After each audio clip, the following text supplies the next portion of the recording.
If anyone told me at this point in my life I'll be sitting in prison waiting for my fate to be decided by people who know nothing about the traumas and pain I've been through, maybe I would have brought the roof down.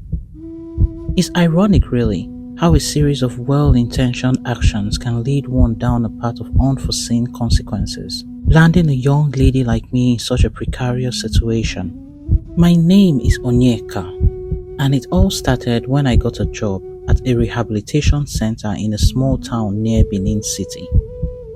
Fresh out of school, I was eager to make a difference, to be a beacon of hope for those fighting with their inner demons. The center was modest but well respected, a haven for many who had been forgotten by society. On my first day, I pored over the files of the patients, each one a tapestry of heartbreak and struggle. One name stood out, Amobi. His file was thick with incident reports, serious anger issues, frequent violent outbursts, and a history that will make even the toughest heart ache. It always took 4 men to pin him down during his episodes. Yet, something about his story called to me. Maybe it was the sadness I saw hidden in his rage, or maybe it was the challenge of reaching someone so lost. Living a very guarded life back at home with my parents, Amobi was everything my parents' values were against. As months passed, my interactions with Amobi grew more frequent. There was a palpable energy between us, a connection that seemed to ease his turbulent soul. Where others saw a dangerous man, I saw someone desperate in need of understanding and compassion. My colleagues warned me about getting too close, citing the center's strict guidelines about patient relationships.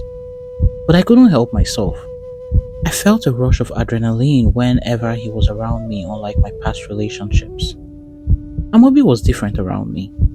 The first time he looked at me with those piercing eyes and unclenched his fists, I knew I had broken through. He stopped punching walls, stopped fighting the staff. There was a calmness in him when I was near. A transformation that didn't go unnoticed. What started as a professional duty blossomed into something deeper, something forbidden. Several years passed, and against all odds, Amobi and I fell in love. It was a love that cost me my job, but gave me a purpose I hadn't known before. Our relationship faced countless challenges, not the least of which was his troubled past, yet our bond only grew stronger. When I discovered I was pregnant, our joy was shadowed by the inevitable confrontation with my parents. Amobi, with all his flaws and his painful history, wasn't the man they envisioned for their daughter. They refused to give their blessings for our marriage, their fears rooted in his past rather than the man he had become. Everyone had an opinion, but determined to be together, we eloped to the north, a small town in Jos where we will build our own version of bliss.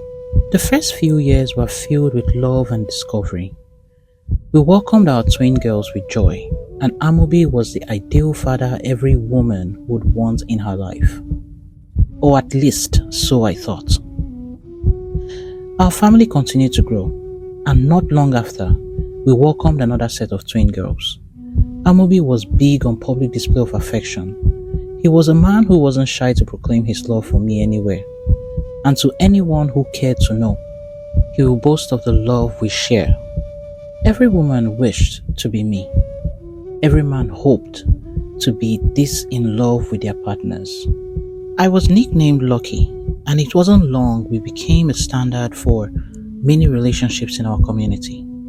With our family growing rapidly, I tried reaching out to at least Amobi's family to trace back our roots. He cautioned me to stop. My husband was a bundle of several emotions. When he was happy, he was extremely happy. When he was upset, he was really upset. His display of love was off the chart. He was a big spender and would shower me with gifts, especially when he needed to apologize for hitting me. He was a great lover, at least so I thought, and I couldn't imagine life without him. With 4 children to take care of, our life became a never ending cycle of diapers, feeding schedules, and sleepless nights. Our sex life was affected, and I was constantly tired, and the exhaustion took a toll on our relationship. We spent less and less time with each other, and I felt he wasn't helping me enough with household chores. My frustration reached its peak when I found I was pregnant again, only 4 years into our marriage. The distance in our marriage grew so much that sex became the only language we understood. It was the only area where we could still connect, even as we drifted apart in other aspects. With the rapid growth of our family over a short period of time, the stress grew on Amobi as well. He took on extra jobs trying to provide for us, but the burden was heavy. The pressure started to affect him and he became violent in his words, sometimes even showing aggression towards the kids. I knew he was frustrated, so I just made excuses for him. One fateful day, Amobi came back home from work, hungry and tired. The kids, excited to see their father come home so early, ran to greet him. But then, there was something different about him this day. He shushed them harshly and went into sleep before food was even ready. The kids went out to continue playing, but maybe their noise was too much for him. He lashed out. He hit me so hard I passed out, which led to a miscarriage. I still made an excuse for him. Maybe he was just tired. He came apologizing later, explaining he had just lost his job. Amobi had to stay at home until he got another job. Days turned into weeks, weeks into months, and months into years, and nothing reasonable came up. Our marriage suffered the most during this period. I had another baby girl, and found out I was expecting again. The beatings increased as well. As a protective mother, I tried my best to maintain a peaceful home where my children could have a happy upbringing. I started a small roadside business to support us. Amobi became comfortable with staying at home and stopped looking for jobs. It wasn't long before I found myself living with the same patient I had once helped in a rehabilitation center. This time, I had no one to run to. I was far away from my parents and family. We already had 7 kids together. How could I bundle them up and run? I had threatened to leave several times. But what would that mean for me if I went back to my parents? That they were right all along? So I stayed back, of course. How do I even report my sufferings to everyone who called me lucky? I was never married, so how do I go back to my parents with 7 kids? As the years went by, Amobi's affection morphed into an unhealthy obsession. He couldn't stand being apart from me, and we were almost always together. Even when my absence was to tend to our home, being just a minute late would result in beatings. The violence intensified with each passing day. My small business became my only refuge from the house, but my children were the sole reason I returned home. During this difficult period, I developed a friendship with a kind neighbor. I tried to confide in her about the horrors I was enduring, but she believed I was ungrateful for Amobi's love. She insisted that only a man who loved a woman deeply would be so hurt by her absence that he would hit her. To illustrate, she shared her own experience, revealing that her husband had cheated on her several times and didn't care about her whereabouts, or even if she was dead or alive. Compared to her indifferent husband, she saw Amobi's violence as a twisted form of love. Over time, I became numb to the pain. After the beatings, Amobi would show remorse, transforming back into the man I once fell in love with.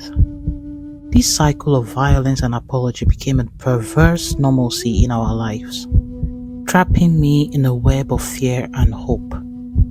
Now, I wonder with so much fear, with how I raised my daughters to never repeat my mistakes, when all they've ever known is cleaning bloodstains off the floors and walls.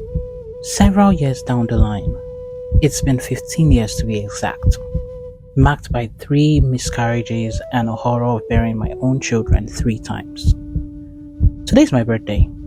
I'm 40 years of age, but my body feels like 70, weakened by the relentless cycle of hurt and excuses for Amobi. who chose to spend a drunken night with his friends rather than celebrate with me at home. Staring into the mirror, I questioned my sanity and what might have been if I had listened to my parents. My reflection seemed to mock me, each wrinkle and line a testament of years of pain and sacrifice. Suddenly, Amobi angrily walks into the room, reeking of alcohol, his eyes bloodshot with rage.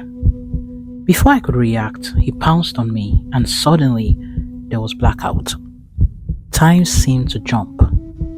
Hours I can't account for. When I woke up, it was to the sound of my children's screams. They stood over their father, who was lying motionless on the floor.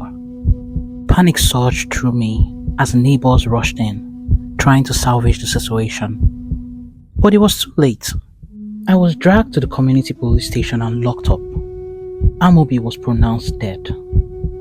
Could I have killed my husband? What happened during the blackout? I have no recollection of what happened.